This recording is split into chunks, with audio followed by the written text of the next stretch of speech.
here's a fast history of Mali. And let me just begin first by putting it in the context of Africa. In all of the world places, I don't think that there's any place in which the outside world, the West, has had more impact on conflict in the countries of that area, and I'm talking about Africa, than the West. When you think about Africa, you think about, first of all, the colonial borders, and we're going to talk about that in the case of Mali, and that contribution to the current conflict in Mali, as well as conflict across Africa. We all know about genocide in Rwanda, but not all of us realize that it was also colonial practices of Belgium and Germany that directly contributed to that genocide. Climate change, also another Western contributor, was an important contributor to genocide in Darfur, because the Janjaweed nomadic herders moved into the area of the agriculturalists. And then if we just want to throw in Asia a little bit and give the West a break, what about the desires of Asia for horn, for tusks that are decimating the great herds of rhino and elephant? And now, in Mali, we have the first country in Africa that has become a battlefield between radical Islam and the West.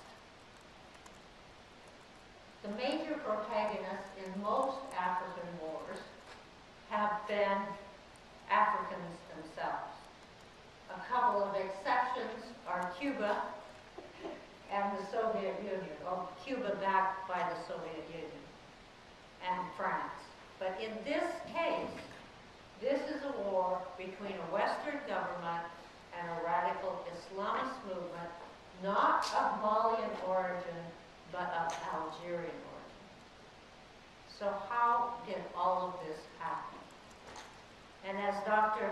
Milani said, the first thing we have to understand is history. And the first thing we have to understand is colonial borders.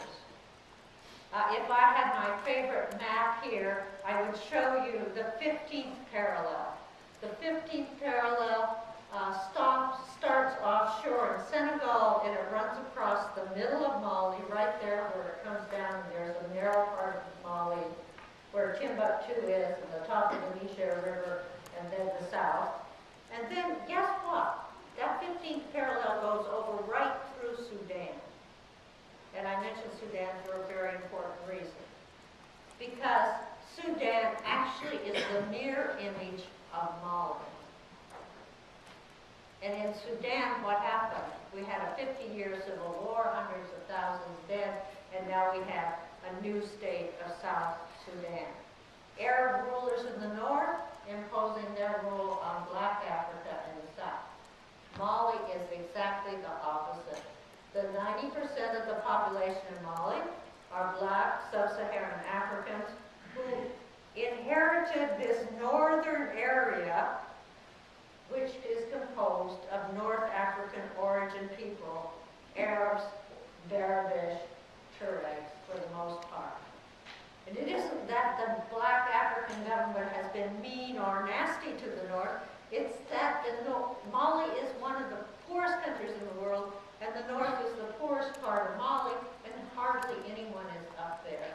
And they want to have their own autonomy, their own self-rule. They don't want to be ruled by the Malian government. That is the origin of the problem. They petitioned the French before Malian independence, don't put us with Mali. They would have been better with Algeria and Libya.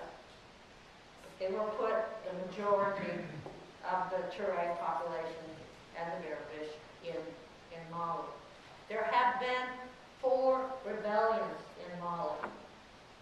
So this is nothing new. Every time the Tuaregs and the Berbish have an opportunity in which they see a weakness in the Malian government, then they attempt to gain their freedom. As an old Tuareg, actually as Berbish chief, told me when I was up in the desert, one of the things I would do is take an interagency team that had the Defense Attaché's office, AID, and state, and we'd go up in the north, far into the desert. We'd take the Malian military with us because we'd pay for their gas, otherwise they couldn't afford to go up there. And he said, look, you will never control this area unless you work with us. We are the masters of the desert, and we have been for thousands of years. So I took that little nugget away. That is the issue of within Mali. Now, what happened in Mali is something else. The Algerian Civil War lasted for 10 years. The Islamic army was defeated by 2002, and they went into the hills. This is one of the nastiest wars, and perhaps the first real war against terrorism. Certainly the first real war against terrorism. My Tunisian friend, Professor here, knows this, in Africa. Defeated, they began to infiltrate into Mali, and the first major group, the group Salafas for Prayer and Combat, led by Abdel Ghoussat al-Para, went into Mali with 15 hostages, most of them Germans. I know this, and I've had reporters call me up and say, how do you know this? I know this because I was the ambassador there then, and I'm not going to tell you who told me what, but I know the Germans paid $5 to $7 million in ransom. They used Iyad al-Ghali. If you're following this sad story, Iyad al-Ghali is the head of Ansar Din, the militant Salafas Tuareg group that imposed harsh Sharia law on Timbuktu, in other words, on his own people.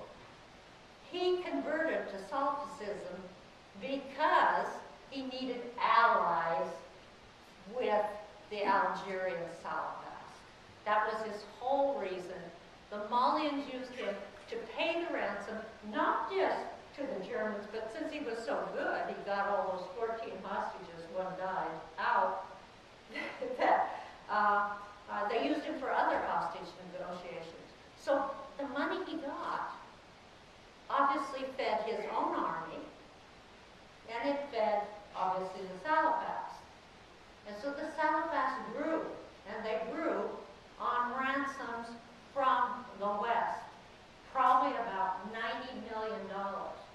David Cohen, the Undersecretary of Defense, Undersecretary of Treasury, went to Europe and told the Europeans, stop paying ransom. You paid $120 million now in ransom to North Africa, Mali, and Yemen, and most of it went to Mali. I add the last part of that to the Al-Qaeda and Islamic movement.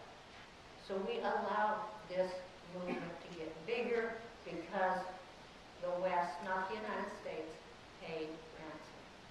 The other thing that happened in Mali is initially we had a regional military vision strategy of the area.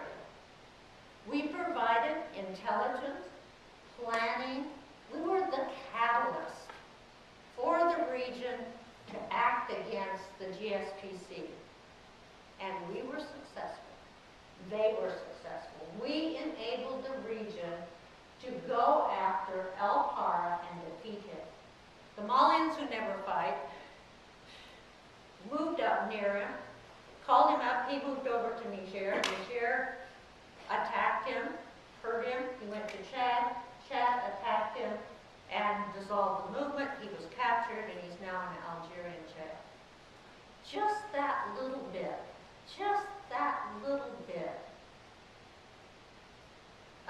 destroyed the GSPC in Mali. But then a new group was created, Al-Qaeda and Islamic Maghreb. same Algerians.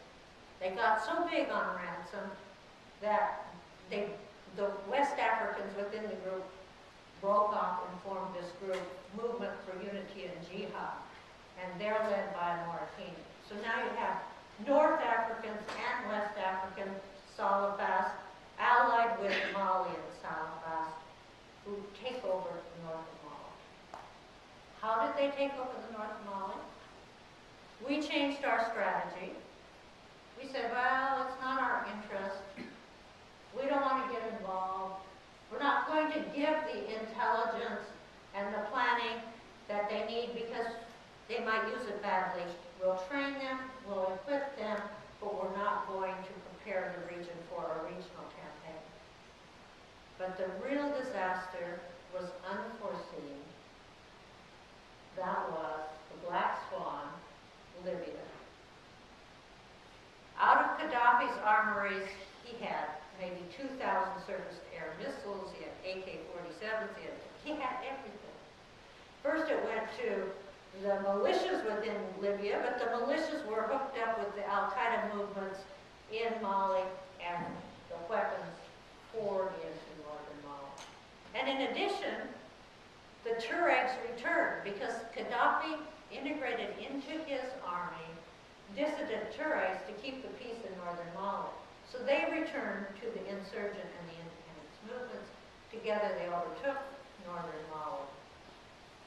And they probably would still be there today had they not made a huge mistake of moving south, threatening to take over a country of 12 million people and create perhaps the biggest